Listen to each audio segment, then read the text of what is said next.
Orange শরবতের জন্য আমি এই রকম একটা গ্লাস নিয়ে নিচ্ছি। এরপরে নিয়ে নেব পাতিলেবুর রস। তো আমি এই রকম চামচের হাফ চামচ পাতিলেবুর রস নিয়ে নিচ্ছি। এরপরে নিয়ে নেব অরেঞ্জ পাউডার। এরপরে দিয়ে দেবো চিনি। তো মিষ্টিটা আপনারা আপনাদের পছন্দ মতন দিয়ে নেবেন, আমি আমার পছন্দ মতন দিয়ে নিচ্ছি। এরপরে দিয়ে দেবো 250 ml পানি।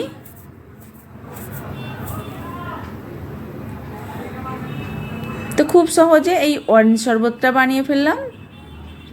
তো একটা চামচের সাহায্যে আমি গুলে নিচ্ছি আর আমি এক সাইডে সরিয়ে দিলাম। এরপর আমি একটা ব্লেন্ডার নিয়ে নিচ্ছি আর এই ব্লেন্ডারের মধ্যে নিয়ে নেবো 100 গ্রাম টক দই। তো এরপর আমি দইয়ের শরবত করে দেখাবো, এর জন্য 100 গ্রাম টক দই নিয়ে নিচ্ছি আর দিচ্ছি এখানে বিট লবণ দিয়ে দিলাম আর দিয়ে দিচ্ছি চিনি। তো মিষ্টিটা বরাবরের মতন আপনারা আপনাদের পছন্দ মতন দিয়ে নেবেন আর দিয়ে দিচ্ছি রুয়াবজা আর দিয়ে দিচ্ছি বরফ।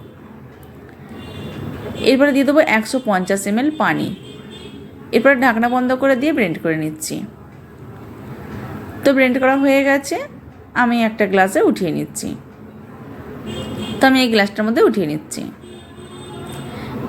তো খুব সহজে দইয়ের শরবত বানিয়ে ফেললাম। এরপরে নিয়ে নেবো পুদিনা পাতার শরবত। তো আমি এর জন্য নিয়ে নিচ্ছি পুদিনা পাতা, দিয়ে দিচ্ছি কিছু বরফ, দিয়ে দেবো চিনি বরাবরের মতন, আপনারা আপনাদের পছন্দ মতন মিষ্টিটা দিয়ে নেবেন। তো এরপর দিয়ে দিচ্ছি বিট লবণ, চাট মশলা আর দিয়ে দেবো 250 ml পানি। এরপরে দিয়ে দেবো আধখানা পাতিলেবুর রস। এরপর আমি ব্লেন্ড করে নিয়েছি আর এই গ্লাসের মধ্যে ছেঁকে নিচ্ছি। তো খুব সহজে এই পুদিনা পাতার শরবতটাও বানিয়ে ফেললাম। এরপরে আমি আবার একটা ব্লেন্ডার নিয়ে নিলাম আর এই ব্লেন্ডারের মধ্যে নিয়ে নিচ্ছি ব্যানানা। তো আমি একটা ব্যানানা শরবত করে দেখাবো। তো এর জন্য আমি এই ব্যানানাটাকে আমি এরকম করে কেটে নিচ্ছি। তো এরপরে দিয়ে দিচ্ছি বিট লবণ। এরপরে দিয়ে দেবো 1 চা চামচ দুধ পাউডার আর দিয়ে দিচ্ছি কিছু বরফ আর দিয়ে দেবো চিনি। তো মিষ্টিটা আপনারা আপনাদের পছন্দ মতন দিয়ে নেবেন। এরপরে দিয়ে দেবো 200 ml পানি। এরপরে ব্লেন্ড করে নেব। তো ব্লেন্ড করা হয়ে গেছে, আমি ছেঁকে নিচ্ছি।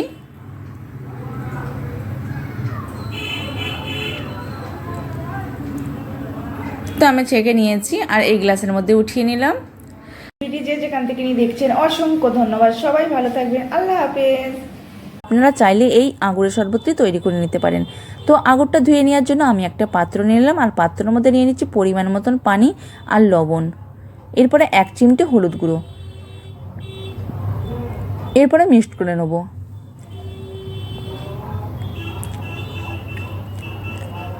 মিক্সড করা হয়ে গেলে এই পানির মধ্যে 10 থেকে 15 মিনিট আঙুরগুলোকে ভিজিয়ে রাখবো। আঙুরের মধ্যে প্রচুর পরিমাণ কীটনাশক থাকে, তাহলে এই কীটনাশকটা চলে যায়। আর যে ছাড়ানো আঙুরগুলো আছে সেই ছাড়ানো আঙুরগুলোও আমি এই পানির মধ্যে দিয়ে দিলাম। 10 থেকে 15 মিনিট ভিজিয়ে রাখছি। শুধু আঙুর কেন, যে কোনো ফল এই লবণ আর হলুদ দিয়ে ধুয়ে নেওয়াটাই উচিত, তাহলে কি হয় কীটনাশকটা চলে যায়। আমি 15 মিনিট পর ফিরে এলাম। এরপরে ফ্রেশ পানি দিয়ে আমি আঙুরগুলোকে ধুয়ে নিচ্ছি। তো ফ্রেশ পানি দিয়ে আঙুরগুলোকে ধুয়ে নিয়েছি। এরপর আমি এক সাইডে সরিয়ে দিচ্ছি। এরপরে নিয়ে নেবো একটা মিক্সির জার আর এই মিক্সির জারের মধ্যে আঙুরগুলো উঠিয়ে নিচ্ছি। এরপরে নিয়ে নেবো বিট লবণের স্বাদটা আপনাদের পছন্দ মতন দিয়ে নেবেন আর দিয়ে দিচ্ছি 2 চা চামচ চিনি। চিনির টেস্টটা আপনারা আপনাদের টেস্ট অনুযায়ী দিয়ে নেবেন আর দিয়ে দিচ্ছি বরফের টুকরো আর 100 ml পানি। আধখানা পাতিলেবুর রস আমি চেপে রসটাকে বের করে নিচ্ছি।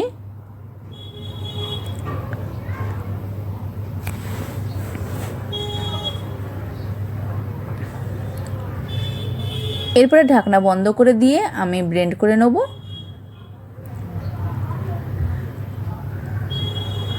ব্লেন্ড করা হয়ে গেছে। এরপর আমি ছেঁকে নেব। ছেঁকে নেওয়ার জন্য আমি একটা পাত্র নিয়ে নিচ্ছি আর একটা ছাঁকনি নিয়ে নেব। এই ছাঁকনির মধ্যে উঠিয়ে নিচ্ছি। যারা ফেসবুক পেজ থেকে দেখছেন ফেসবুক পেজটাকে ফলো করে একটা লাইক দিয়ে দেবেন। যারা ইউটিউব চ্যানেল থেকে দেখছেন ইউটিউব চ্যানেলে লাইক সাবস্ক্রাইব করে আমার চ্যানেলের সঙ্গে থাকবেন। তো আমি এরকম করে ছেঁকে নিয়েছি।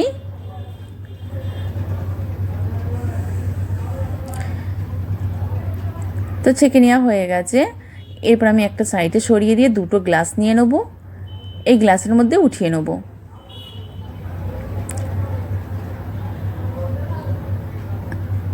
এই গরমে রমজানে এই গরমে এই আঙুরের শরবতটি খেলে প্রাণ জুড়িয়ে যাবে। আর একবার হলো বাড়িতে ট্রাই করে দেখবেন। আর আমার এই রেসিপিটি আপনাদের কাছে কেমন লেগেছে কমেন্টে আপনাদের মতামত জানাবেন। আর সৌন্দর্যের জন্য আমি একটা আঙুর ঠিক এরকম করে গ্লাসে দুটো আঙুর নিয়ে নিলাম আর নিয়ে নিচ্ছি পুদিনা পাতা। তো সৌন্দর্যের জন্য আমি দিয়ে নিলাম। তা আমার এই রেসিপিটি যেখান থেকে নিয়ে দেখছেন অসংখ্য ধন্যবাদ। সবাই ভালো থাকবেন, সুস্থ থাকবেন, আমাদের সবাইয়ের জন্য দোয়া করবেন। আল্লাহ হাফেজ।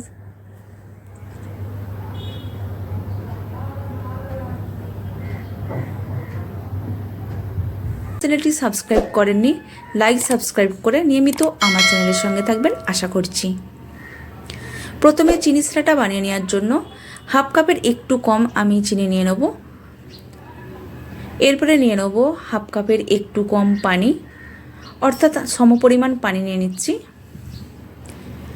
চিনি আর পানি ভালোভাবে যখনই মিশে যাবে তখন আমি আধখানা পাতিলেবুর রস পাতিলেবুকে চেপে রস বের করে নিয়েছি আর সেই রসটা আমি এর মধ্যে দিয়ে দিচ্ছি। অবশ্যই এখানে পাতিলেবুর রসটা দেওয়ার চেষ্টা করবেন, তাহলে চিনি শিরাটা খুব ভালো হয় এবং 1 মাস সংরক্ষণ করে রাখতে পারবেন। তো 3 থেকে 3.5 মিনিট আমি জাল করে নিচ্ছি।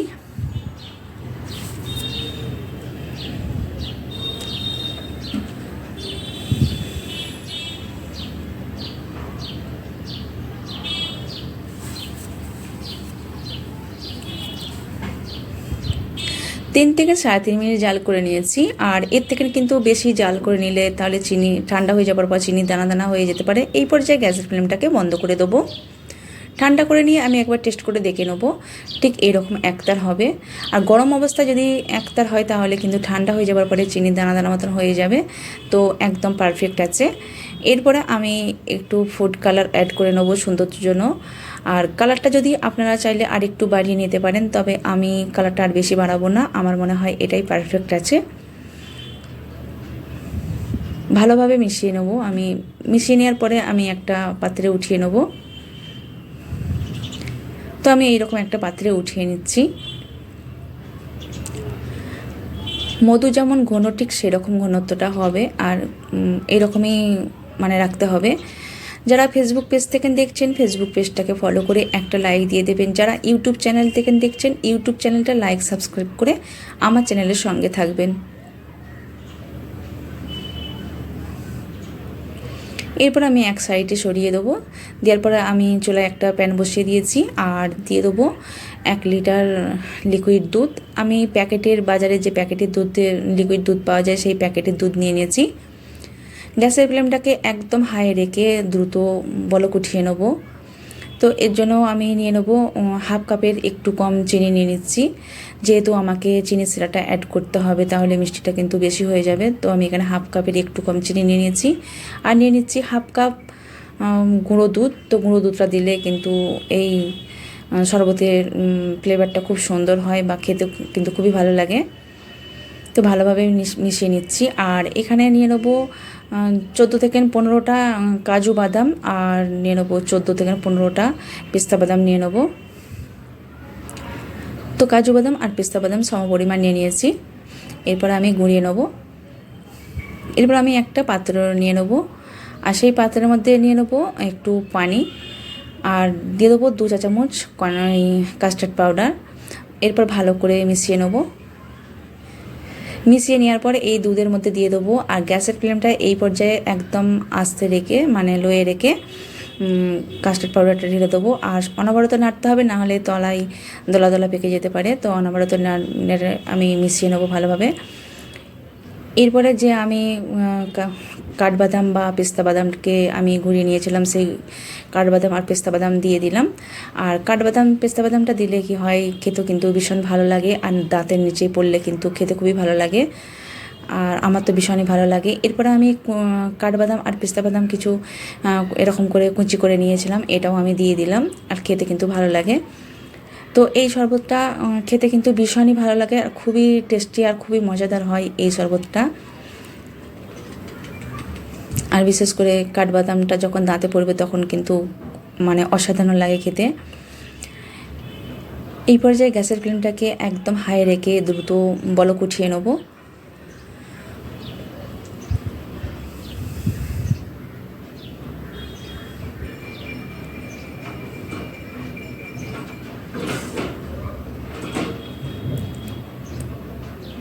তো বলক উঠে গেছে। আমি এরপর চাই আমি গ্যাসের ফ্লেমটাকে বন্ধ করে দেবো। বন্ধ করে দিয়ে আমি একটা পাত্রে উঠিয়ে নেব। তো আমি এই পাত্রে উঠিয়ে নিচ্ছি।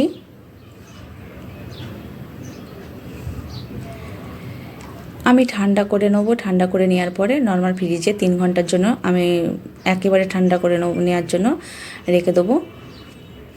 তো আমি একেবারে ঠান্ডা করে নিয়েছি।